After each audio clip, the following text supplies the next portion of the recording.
itu ulah mereka penyusup itu ya, kecenderungan terhadap perilaku menyimpang. Lah orang miskin itu lebih rentan terhadap bisikan setan, berperilaku yang tidak etis atau ilegal.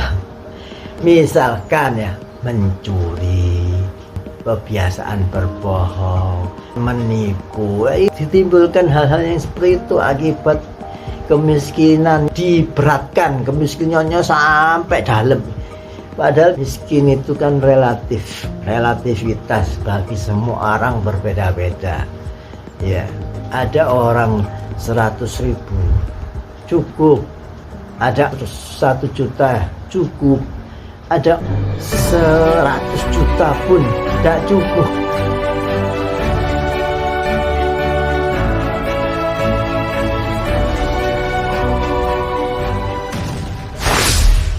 Assalamualaikum warahmatullahi wabarakatuh. Alhamdulillah, saudara-saudaraku, kita berjumpa lagi. Dan jangan lupa merdeka, merdeka, merdeka. Hari ulang tahun kemerdekaan negara kita ya, semoga ruh-ruh para leluhur semua diampuni dan bisa diterima oleh Allah, dan jasa-jasanya yang sangat banyak itu mari kita manfaatkan dengan baik dan melakukan perbuatan-perbuatan amal dan perbuatan-perbuatan kebaikan untuk masyarakat, negara, dan agama kita semuanya.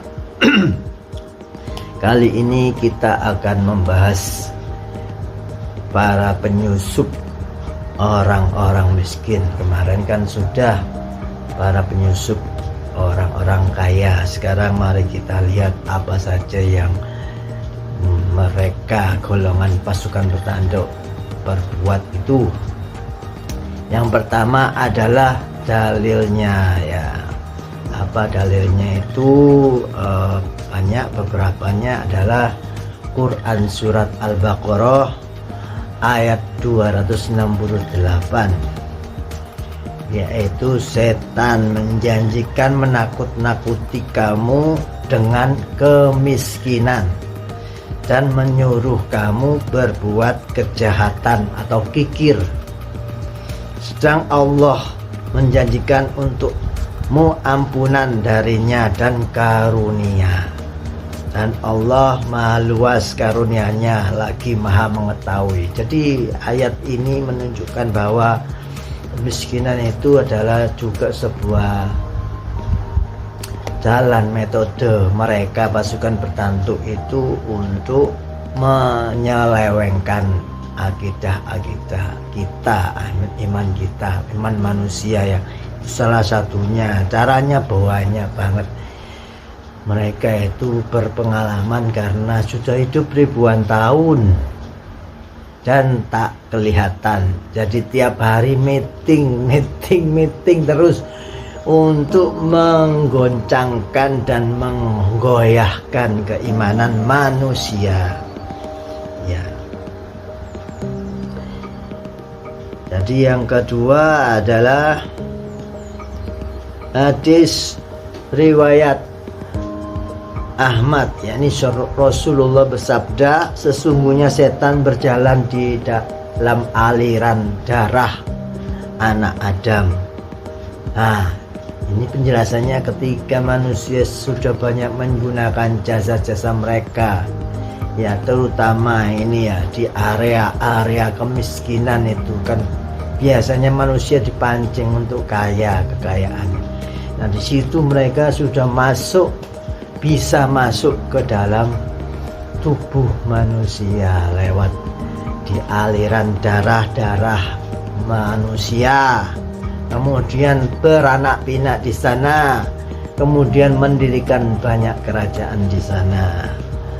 Dan maka kalau sudah terinstal di dalam itu, mereka menggerogoti dan merongrong organ-organ tubuh manusia. Jadilah penyakit-penyakit yang aneh-aneh. Jadi seperti itu ya.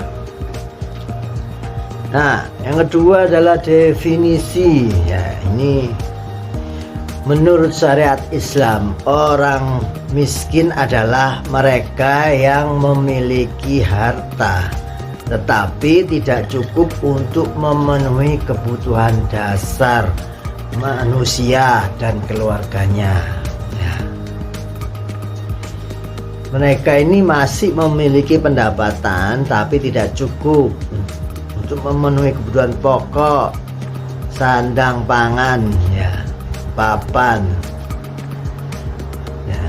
Dalam Islam itu miskin beda dengan fakir. Kalau fakir itu pada orang yang sama sekali tidak memiliki harta atau sumber pendapatan. Itu kalau fakir yang lebih rendah lagi. Jadi yang paling banyak itu yang miskin ya. Kalau yang fakir itu biasanya sudah banget miskinnya gitu. Penyusupan para setan ini artinya apa? Ini upaya untuk masuk, menyusup itu masuk maksudnya gitu ya. Dan bisa mempengaruhi, kalau sudah di dalam itu mempengaruhi kehidupan manusianya ya, secara sembunyi-sembunyi atau bertahap. Jadi tidak bisa, kalau biasanya kalau frontal langsung dibelokkan manusia itu tahu dan curiga. Tapi kalau halus itu banyak orang yang kesasar ya. Tahu-tahu kalau mati sudah disiksa ya, karena merasa benar, terus merasa tidak punya salah gitu, padahal melenceng ya. Itu halusnya mereka seperti itu. Jadi seperti itu mereka mengarahkan terus jalan-jalan yang salah dan menjauhkan manusia dari iman ya. Makanya manusia itu dianjurkan ya oleh Rasul untuk selalu berlindung pada Allah dari gangguan setan melalui doa-doa ya, agar tidak mudah terpengaruh oleh penyusupan setan ini ya. Ini adalah waspada bagi manusia ya, bagi kita ya.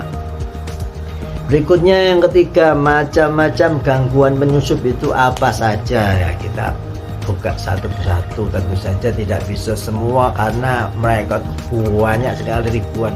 Ini yang mewakili sebagian besar aja, yang mewakili di kalangan orang-orang miskin ya.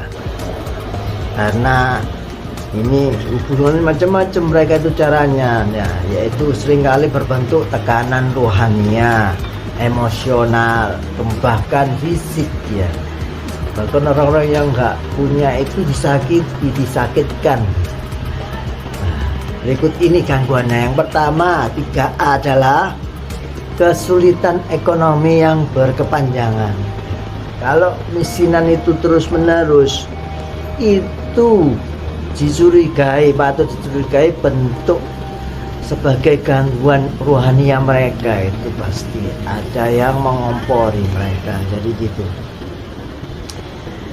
Karena setan itu mencoba mempengaruhi ekonomi, misalkan menghalangi rezekinya, terus membuat orang terjebak dalam lingkaran kemiskinan supaya bangkrut, supaya gak sukses, supaya rugi terus, akhirnya terus masuk ke jalan mereka berikutnya.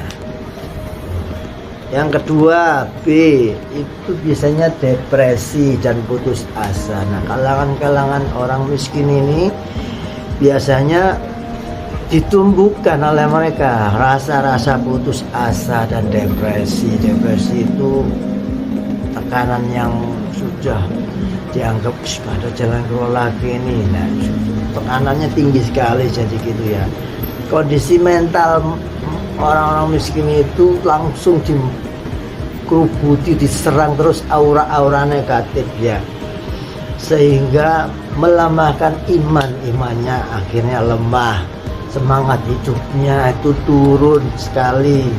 Nah, ini bisa jadi adalah akibat dari kiriman, juga bisa turunan juga bisa, akibat ulah leluhur kan kita ketahui itu macam-macam. Jadi makanya kita mujahadah itu memberikan itu semua. Yang ketiga C adalah pikiran negatif dan kesalahan. Nah, orang miskin itu terus ditumbuhkan pikiran negatifnya, melihat orang ini negatif, pikiran ini negatif, bahkan orang yang berbuat baik dicurigai, pandangannya negatif, apalagi orang yang buat jelek ya pasti negatif, akhirnya bertengkar dan lain sebagainya. Itu adalah ulah-ulah pasukan bertanduk, penyusup ya, supaya menimbulkan perpecahan ya, dan terjerumus terus pada dosa dan melakukan kesalahan berkali-kali, bahkan setiap hari ditumbuhkan rasa itu ya, supaya apa, amarah timbul, itu makanan mereka. Sifat-sifat iri dengki timbul, itu makanan mereka ya. Berikutnya yang D adalah gangguan fisik dan penyakit. Nah, gaib fasik ini juga menyebabkan penyakit-penyakit ya, yang aneh-aneh bahkan ya, mengganggu fungsi tubuh, organ tubuhnya itu dirusak, digerogoti fungsinya, akhirnya malfunction, tidak berfungsi dengan baik, akhirnya menjadi penyakit. Dari penyakit kecil ke penyakit sedang jadi penyakit berat. Ini harus tahu. Nah, kalau nggak tahu maka akhirnya banyak sekali di masyarakat itu, terutama kalangan orang-orang miskin itu akhirnya menyalahkan Tuhannya karena ketidaktahuan, padahal ini kan ulah dari diri sendiri atau keluarga leluhurnya maksudnya ya. Yang seperti itu. Jadi ini kalau nggak diistighfari nggak selesai, nggak ditaubati maksudnya.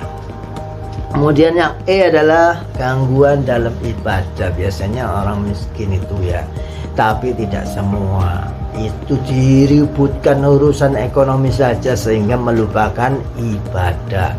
Ini umum ya, tapi juga ada yang kita temui orang-orang miskin yang ahli ibadah itu ya, ada banyak juga, tapi lebih banyak lagi orang yang melupakan ibadah ini biasanya karena apa, sibuk mencari rizki, padahal rizki sudah ditetapkan, sibuk mencari uang dan lain sebagainya ya, padahal itu adalah ulah mereka agar sibuk meninggalkan ibadahnya ya. Jadi ujungnya ya di situ akhirnya. Yang F3 ya, berikutnya adalah perselisihan dan konflik dalam keluarga ya. Kalau nggak bisa cara ini akhirnya ditimbulkan konflik dalam keluarga, akhirnya gegeran, bertengkar, anak sama orang tua, suami sama istri, adik sama kakak, ponakan sama sepupu dan lain-lain, itu diributkan terus, padahal itu ulah mereka.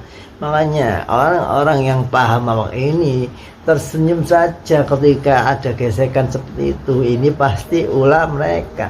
Ketika tersenyum nggak ditanggapi, hanya cuma lewat saja gitu. Tapi orang-orang yang menanggapinya akhirnya jadi bentrok, bertengkar sesama saudara dalam keluarga itu, saling tuntut menuntut. Kemudian itu kan banyak kita ketahui di internet, di koran, di media massa itu ada urusan perkara hukum antara keluarga. Nah, bila minta alik, jangan sampai seperti itu ulah mereka, penyusup itu ya. Yang terakhir adalah G, contoh yang terakhir ini ya, kecenderungan terhadap perilaku menyimpang. Nah, orang miskin itu lebih rentan terhadap bisikan setan ya. Artinya berperilaku yang tidak etis atau ilegal. Misalkan ya, mencuri, misalkan kebiasaan berbohong, misalkan menipu, itu akhirnya ditimbulkan hal-hal yang seperti itu akibat kemiskinan yang diberatkan, kemiskinannya sampai dalam. Padahal kalau kita anggap ya miskin, nggak ada orang miskin sebenarnya. Yang disebut Al-Quran itu lebih banyak cukup, orang kaya dan orang kecukupan. Nah, miskin itu kan relativitas, bagi semua orang berbeda-beda. Ya, ada orang dengan uang 100.000 cukup, ada orang 1 juta cukup, ada orang 100 juta pun tidak cukup sebulan. Ya, itu namanya relatif ya. Jadi titik kemiskinan itu relatif. Ya, harusnya kita rubah menjadi titik kecukupan. Ya. Nah, kemudian apa yang keempat adalah solusi praktisnya. Nah, ini untuk solusi praktisnya, beberapa solusi praktis akan kita bahas besok berikutnya. Ya, tetap di jalur channel Pondok Kolbu Al-Kausar. Demikian saya pikir cukup durasinya untuk kali ini, yang solusi praktis mengatasi kemiskinan ini nanti kita bahas berikutnya. Demikian, semoga 1-2 kata dari saya ini bermanfaat bagi dulur-dulurku semua, penambah wawasan ya. Jangan lupa selalu bahagia kondisi apapun dan terus puter tasbihnya. Wabillahi taufiq wal hidayah. Wassalamualaikum warahmatullahi wabarakatuh.